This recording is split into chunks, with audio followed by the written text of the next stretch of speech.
AP CM చంద్రబాబుతో ఇవాళ జరగాల్సిన తెలుగు చిత్ర పరిశ్రమకు చెందిన సినీ ప్రముఖుల సమావేశం వాయిదా పడింది.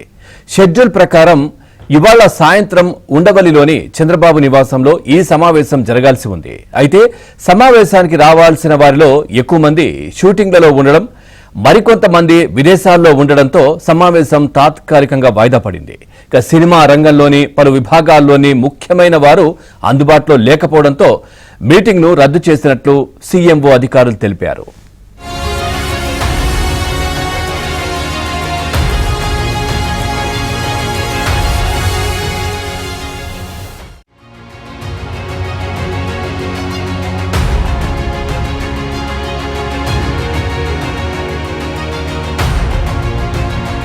సాయంత్రం ఉండవల్లిలోని చంద్రబాబు నివాసంలో ఈ సమావేశం జరగాల్సి ఉంది. అయితే సమావేశానికి రావాల్సిన వారిలో ఎక్కువ మంది షూటింగ్లలో ఉండడం, మరికొంతమంది విదేశాల్లో ఉండడంతో సమావేశం తాత్కాలికంగా వాయిదా పడింది. ఇక సినిమా రంగంలోని పలు విభాగాల్లోని ముఖ్యమైన వారు అందుబాటులో లేకపోవడంతో మీటింగ్ను రద్దు చేసినట్లు సీఎంఓ అధికారులు తెలిపారు.